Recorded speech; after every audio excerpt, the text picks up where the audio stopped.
আমি ডাক্তার গুরুদাস মন্ডল, সহযোগী অধ্যাপক নিউরোলজি।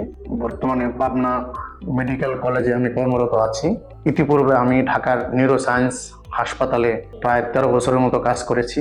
তো এখানে আসার পর আমি পাবনাবাসীকে সেবা করার সুযোগ পেয়েছি এবং আমি চেষ্টা করে যাচ্ছি। আমার একটা সৌভাগ্য হচ্ছে আমি বাংলাদেশের প্রথিতযশা নিউরোলজিস্ট প্রফেসর কাজী দ্বীন মোহাম্মদ স্যার, যার নাম আপনারা সবাই জানেন। উনি এশিয়া মহাদেশের একজন বিশিষ্ট নিউরোলজিস্ট। ওনার খুব কাছে থেকে আমি প্রায় 1 যুগ কাজ করার সুযোগ পেয়েছি। সেই সুবাদে ওনার কাছ থেকে অভিজ্ঞতা লব্ধ আমার যে জ্ঞান, সেই জ্ঞানটা আমি এখানে আমার যে রোগীগুলো আসেন তাদেরকে দেওয়ার আমি চেষ্টা করে থাকি। এখানে সিটি স্ক্যান আছে অনেক আগে থেকে। এখানে নিউরোলজি, নিউরো সার্জারির অনেক ডাক্তার বসে, সবচেয়ে বেশি বসে হচ্ছে সিটি হাসপাতালে। এখানে নিউরোলজির যে রোগীগুলো আসে, বিশেষ করে স্ট্রোক, মাথা ব্যথার রোগীগুলো আসে, অন্যান্য নিউরোলজিক্যাল আরো যে জটিলতার রোগীগুলো আসে, সেই রোগীগুলোর সেবা এখানে দেওয়ার চেষ্টা করা হয়। কিছু লিমিটেশন আছে, যেমন ইনভেস্টিগেশন কিছু লিমিটেশন আছে, যদিও এখন অনেক হয়ে গেছে। পাবনা শহরে সিটি স্ক্যান, এমআরআই, এনসিএসিএমজি, ইজি, এমআরএ, সিটি অ্যাঞ্জিওগ্রাম বা আরো অনেক ল্যাবেই এখন নিউরোলজি সংক্রান্ত ব্লাড বা অন্যান্য যে সমস্ত রিপোর্টগুলোর দরকার সেগুলো এখানে করা হয়। প্রয়োজন হলে ঢাকা থেকে এনেও করায় দেওয়া হয়। আমি এখন অত্যন্ত পাবলিক পারসেপশনের একটা ডিজিজের কথা বলবো, সেটি হচ্ছে হিস্টোরিক কনভার্সন রিঅ্যাকশন, HCR। এই জিনিসটা আমাদের বিশেষ করে 30-40 বা এদিকে অনেক সময় 10 থেকে 15 ছাত্রছাত্রীদের মধ্যে হয়ে থাকে, অথবা মধ্যবয়সী যারা আছেন তাদের মধ্যে হয়ে থাকে।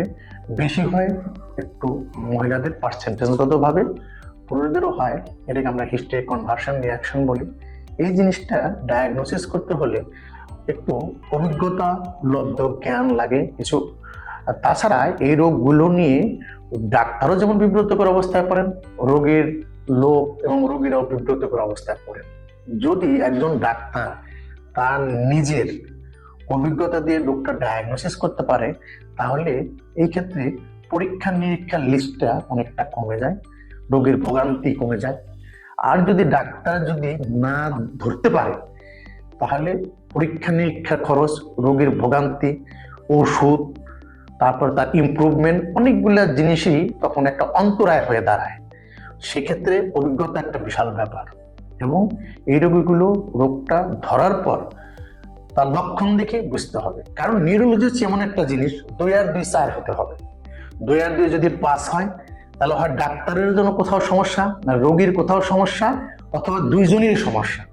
প্রবলেম হয়েছে, অ্যাজ এ ডাক্তার হিসাবে আমি রোগীর দোষ ধরতে পারবো না, ব্যর্থতা আমার ঘাড়ে নিতে হবে। কারণ রোগী ভুল করতে পারে না, এটাই আমার স্যার বলতেন। রোগীর ভুল তুমি দেখবে না, তোমার ভুল দেখবে নিজের। কাজেই নিউরোলজি এরকম একটা অঙ্কের মতো একটা জিনিস। সেক্ষেত্রে ডাক্তারকে অত্যন্ত সচেতনতামূলক ভাবে এবং যত্ন সহকারে রোগী দেখে, রোগীর কথা ভালো করে শুনে পরীক্ষা নিরীক্ষা করা দরকার, সেটা করে রোগটাকে ধরা, চিকিৎসাটা সুন্দরভাবে দেওয়া এবং রোগীর লোকটাকে ভালো করে বোঝানো, যে জিনিসটা আমাদের দেশে খুব অভাব। এই জন্যই আমাদের রোগীগুলা অন্যান্য দেশে চলে যায়। একই রোগ, একই ধরনের ডাক্তার, একই ধরনের চিকিৎসা, আমাদের এখানে কনফিডেন্স পায় না, বাট বাইরে যায় এবং তাদের আচার আচরণ এবং রোগীর সাথে কথা বলা, এগুলো নিয়ে রোগীরা সন্তুষ্ট হয়।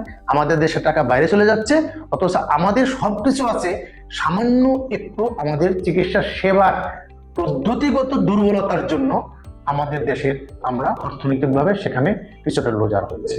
তবে প্রত্যেক ডাক্তারই উচিত এই জিনিসগুলো, আমি খুব বড় কেউ না, আমার জ্ঞান দেওয়ার কিছু নেই, তবে আমি যেটা নিজে বুঝি, এই জিনিসগুলোর ব্যাপারে আমাদের সবাইকে একটু সতর্ক থাকা উচিত।